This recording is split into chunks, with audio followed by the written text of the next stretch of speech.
دوسرا عمل کیا ہے کہ قربانی کا عمل ہے۔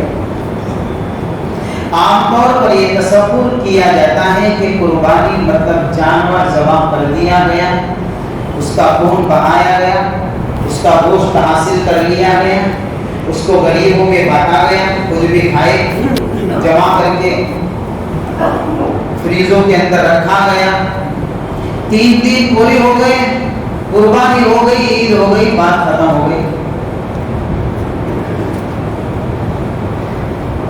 اس لیے قربانی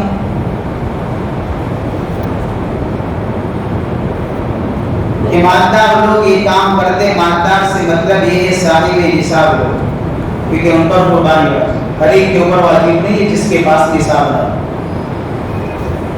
البتہ کرے گا تو اس کا مطلب یہ نہیں ہے کہ اس کی قربانی نہیں ہے بلکہ اجر ملے گا اسے۔ اس کا نام قربانی نہیں ہے صرف اتنا، یہ ایک عمل ہے، ضرور ہے اس کو قربانی کہا جاتا ہے، لیکن اتنا سکھانا مقصود ہے۔ قربانی لفظ کیا ہے؟ یہ قربانی کا جو لفظ ہے یہ عربی لفظ ہے، اس کا مفہوم یہ نکلتا ہے ہر وہ عمل جس عمل کے ذریعے سے بندہ اللہ کے قریب ہو جاوے، رب کی رضا حاصل کر لے، اس کا یہ عمل قربانی ہے۔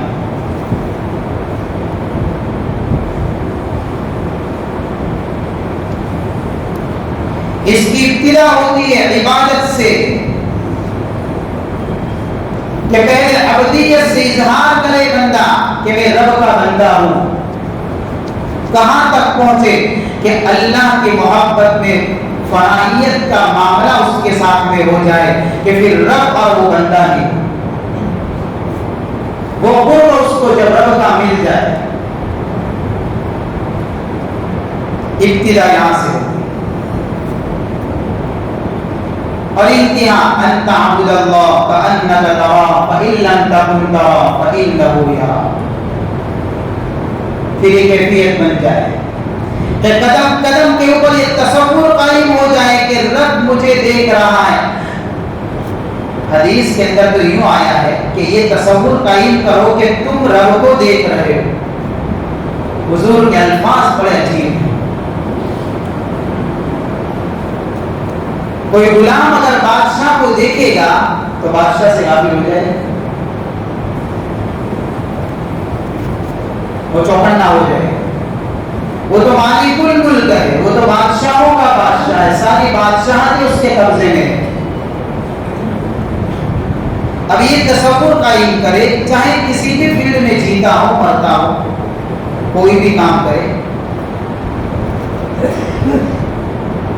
لیکن یہ اس تصور سے ان تعبد اللہ کأنک تراہ، دیکھ رہا ہے اپنے مالک کو، تو دیکھ رہا ہے، فإن لم تکن تراہ، اگر کیا کہ اگر یہ کیفیت تجھے نہیں ملی تو اتنا تو سوچ کہ وہ مالک کو تجھے دیکھ ہی رہا ہے،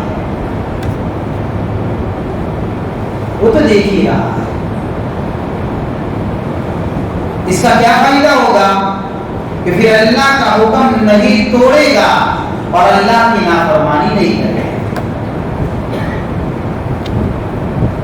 رہا معاملہ جانور ذبح کرنے کا، یہ جس کے پیچھے حضرت ابراہیم اور حضرت اسماعیل باپ بیٹے کی عظیم قربانی کا واقعہ ہے، قرآن نے جگہ جگہ کے اوپر اس کا ذکر فرمایا۔ یہی تو ہے کہ ابراہیم علیہ السلام اللہ کی محبت کے اندر، چونکہ نبی ہے، بیٹا بھی ہوئی ہے، بیٹا کوئی عام انسان کو نہیں تھا، اسماعیل علیہ السلام وہ بھی نبی، اور پھر نبی کے دل میں پھر رب کی محبت ہو تو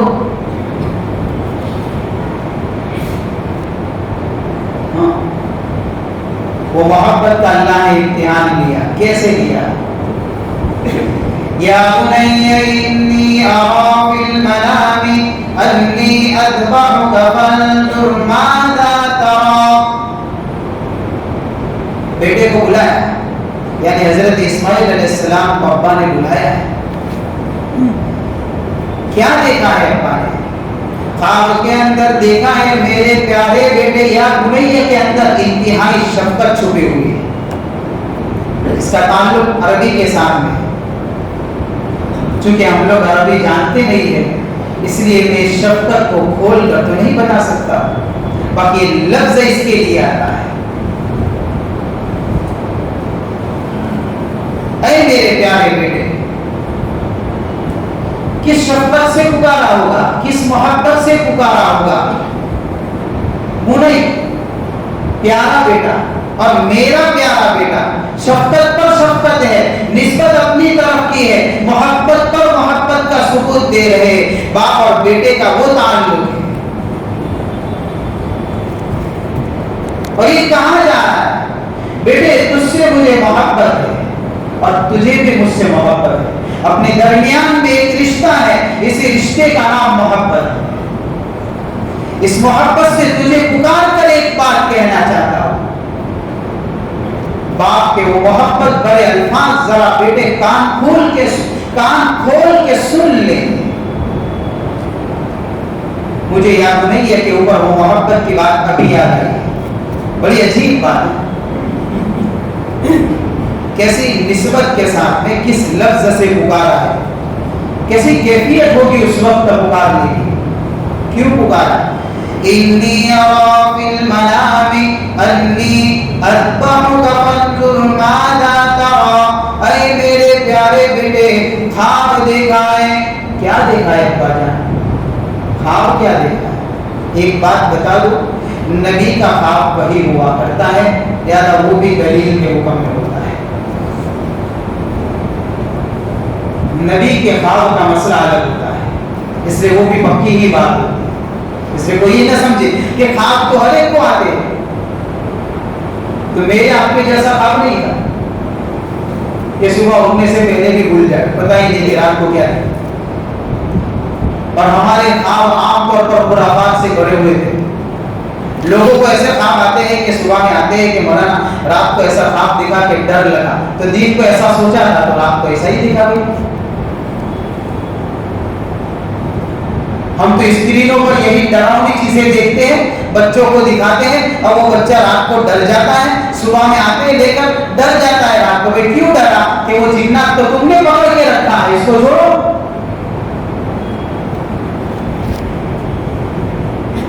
اس کو دکھایا ہی ہوئے۔ اب بچہ تو کمزور طبیعت کا آدمی ہوتا ہے، وہ تو بچہ ہے، اب وہ ایسی ڈراؤنی چیزیں دیکھے گا تو ڈرے گا۔ کسی کو مارتے ہوئے دیکھتا ہے، کسی کو آوازیں مختلف قسم کی آوازیں نکالتے ہوئے پھر وہ دیکھ لیتا ہے اور ڈر جاتا ہے۔ اس کا تعویذ کیا کہ اس کا تعویذ بھی ہے، اس کو ہاتھ میں سے لے لیجیے۔ یہاں پر مولوی کا دم بھی اثر نہیں کرے گا جب تک اس کو نہیں چھوڑوائیں گے۔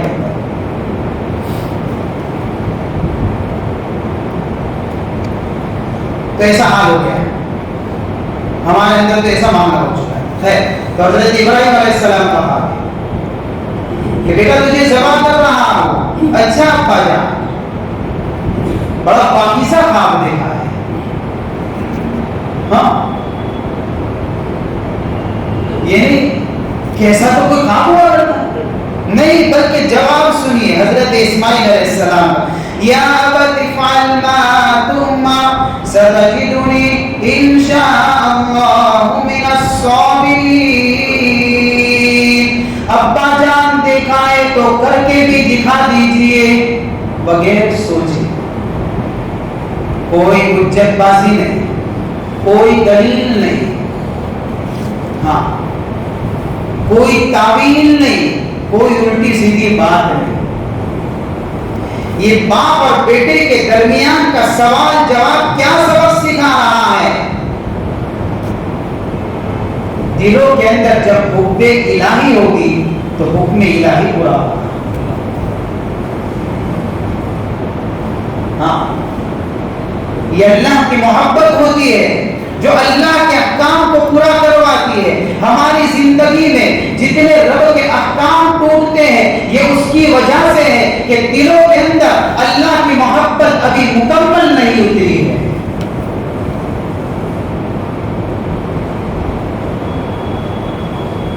ابھی وہ کیفیت دلوں کی پیدا نہیں ہوئی ہے کہ زندگی کے ہر موڑ میں حکم الہی کو آگے رکھا جائے.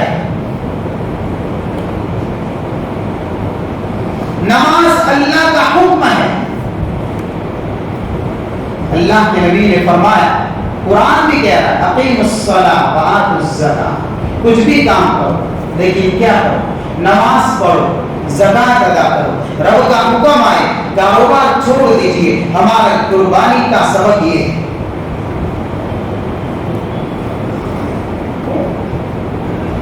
اللہ کے حکم کو پورا کر دیجئے. صلوا کما رأیتمونی اصلی,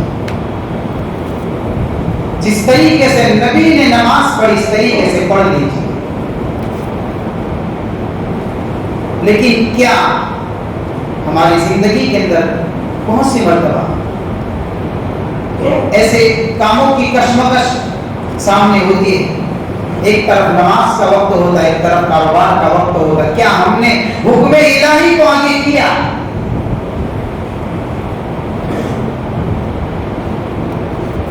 تو پھر قربانی سے ہم نے کیا سیکھا؟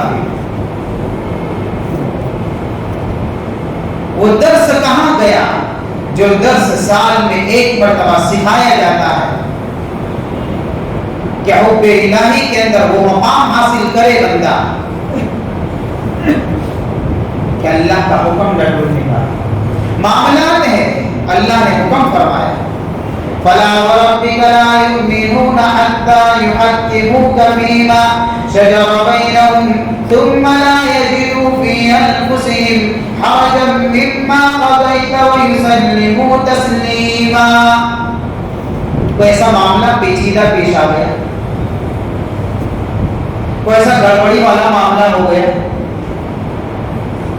کیا کریں گے کہ ایسے معاملات کے اندر حکم الہی کو دیکھیں گے. وہ کہاں ملے گا کہ نبی کی زندگی سے ملے گا. اپنے معاملات کو شریعت پر پیش کریے اور شریعت کا فیصلہ سنیے, اور شریعت کا فیصلہ آنے کے بعد اس حکم کو نہ ماننا. قرآن کہتا ہے فلا وربک لا یؤمنون, آپ کے رب کی قسم وہ مسلمان نہیں ہو سکتا.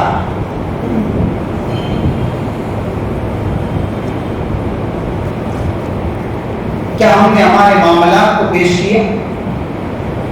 یہ اللہ کا حکم ہے. قرآن تو کہتا ہے فلا وربک لا یؤمنون, قسم کھائیے اللہ, آپ کے رب کی قسم وہ مومن نہیں ہو سکتا جس کے سامنے ایک طرف صحیح معاملہ ہے, اللہ کا حکم ہے, دوسری طرف اس کی مرضی ہے, وہ رب کے حکم کو آگے لے کر نہیں چلنے کے لیے تیار ہے. اس کے ایمان کی نشانی کہاں ہے؟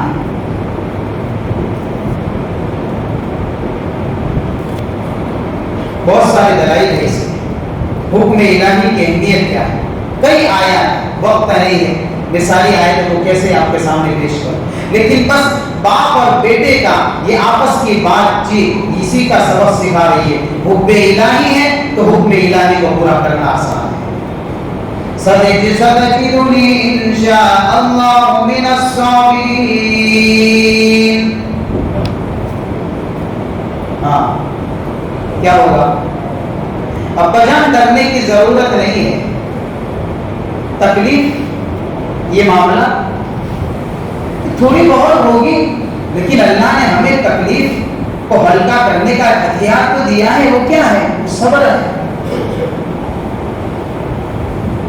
کیا ہم نے اپنی تکلیفوں کے اوپر یہ صبر کا سبق سیکھا؟ ایک ایک آیت کے اندر ہم دیکھ لیں کیا ہے قربانی, محبت الہی کیا ہے قربانی, وہ صبر کا پیغام ہے. فَلَمَّا أَسْلَمَا وَتَلَّهُ لِلْجَبِينِ. بیٹے نے باپ کے سامنے اپنی رضامندی کا اظہار کر دیا اور بیٹے نے اس بات کا ثبوت دے دیا کہ میری رگوں میں جو بھی خون دوڑتا ہے وہ نبوت والا خون ہے. اس خون میں کبھی بے وفائی نہیں ہو سکتی, اس خون میں کبھی اللہ کے حکم کی نافرمانی نہیں ہو سکتی. یہ دنیا کی زندگی ختم ہو جائے گی، کوئی مسئلہ نہیں، اللہ اس کے بدلے میں جنت عطا فرمائے گا. دنیا ہاتھ سے چھوڑ جائے گی، اللہ آخرت میں کامیابی عطا فرمائے گا. اے ابا جان، آپ کا کام ہے حکم کو پورا کرنا، میرا کام ہے صبر کرنا. یہ دونوں باتیں اسی وقت وجود میں آ سکتی ہے کہ جب آپ مجھے ذبح کریں. کیا کریں گے؟ میرے ہاتھ اور پاؤں کو بھی باندھ دیں گے.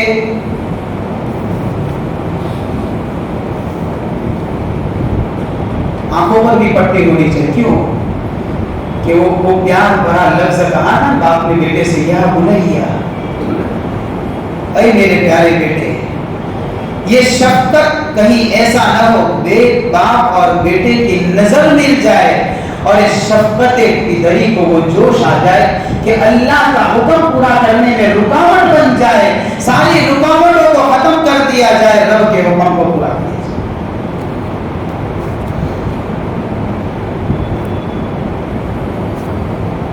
یہ قربانی ہے، یہ واقعہ ہے.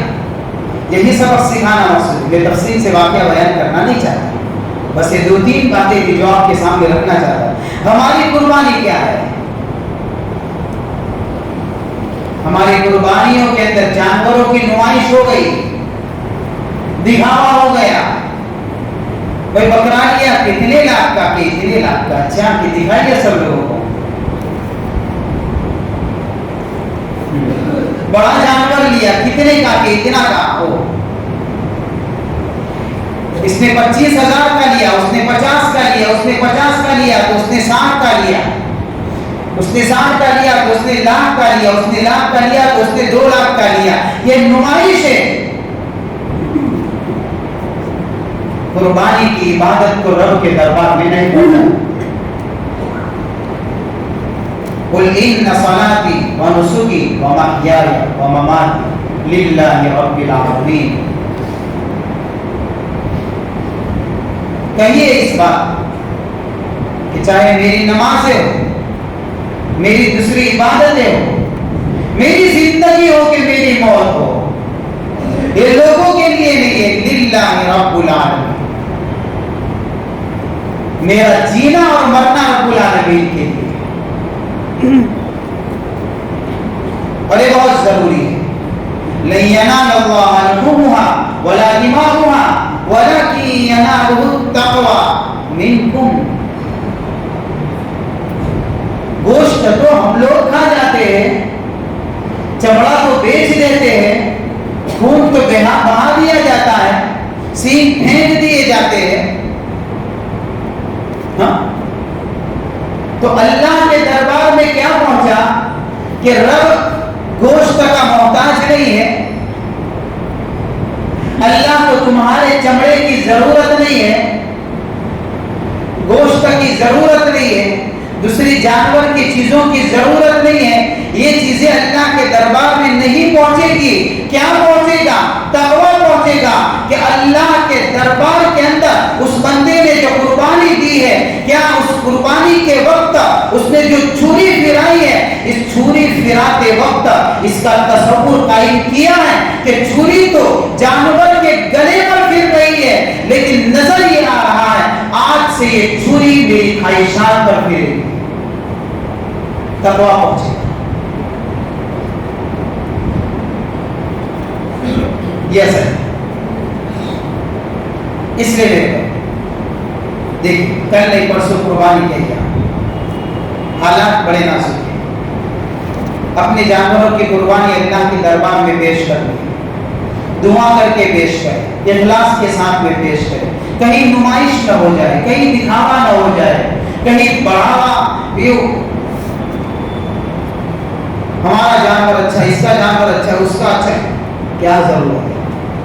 اللہ نے آپ کو جتنی وسعت دی ہے اتنی وسعت کے مطابق اچھے سے اچھا جانور خرید. یہ ہے حدیث کا حکم ہے کہ جانور مریل نہیں ہونا چاہیے، دبلا پتلا نہیں ہونا چاہیے، بالکل یعنی کہ جہاں گوشت پوشت کہیں نظر ہی نہ آتا ہو، ہڈیاں ہی ہڈیاں ہو.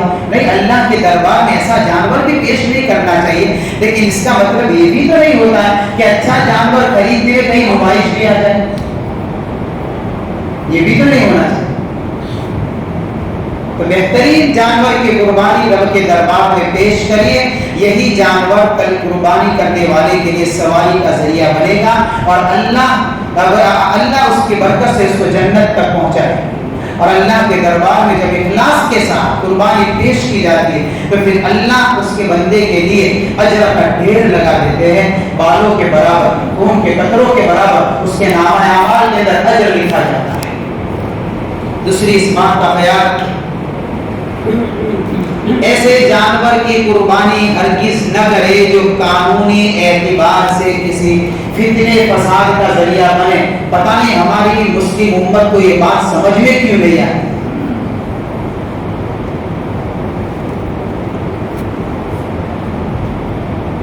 یہ چیزیں دلوں کے اندر سے آخر نکل کیوں گئی ہے کہ فتنوں کی جڑ تو ہم خود بنتے ہیں، فساد کی جڑ تو ہمارے اندر موجود ہے. شریعت نے اس سے بھی منع کیا کہ تم ایسے جانور کی قربانی کرو کہ جس کی وجہ سے دوسری کمیونٹی یا دوسرے مذہب کے لوگوں کو دلوں کو تکلیف پہنچے اور پوری مسلم امت کے اوپر بدنامی کا ایک دھبا لگ جائے. جب دوسرے جانور موجود ہے، دوسرے راستے موجود ہیں، تو اپنے قربانی کی عبادت کو اسی کے ذریعے سے ادا کرو. یہ کیا لگا رکھا ہے؟ بالکل عجیب و غریب بے غیرتی ہو چکی. اور ایسے لوگوں کو یہ بات سمجھ میں ہی نہیں آ رہی. ہزاروں واقعات بن گئے، کتنے بے قصوروں نے اپنی جان گما دی ہے بس اسی بنیاد کے اوپر. تو بھی ہم انتظار میں ہے اس سے کہ ہمارا کون کیا بگاڑ لے گا. دینداری بھی کوئی چیز ہوا کرتی ہے، اندر کے دلوں کی غیرت بھی تو کوئی چیز ہوا کرتی ہے. اس طریقے سے کام کریں گے تو یہ حالت ہونے ہی ہونے. اس لیے ہرگز نہ کریں ایسے جانور کی قربانی. ہمارے پاس دوسرے راستے کھلے، دوسری راہیں کھلی. اللہ تعالیٰ ہم سب کو صحیح سمجھ عطا فرمائے اور اچھی طریقے سے اپنی قربانیوں کو اللہ اپنے دربار کے اندر قبول فرمائے. وآخر دعوانا الحمدللہ رب العالمین.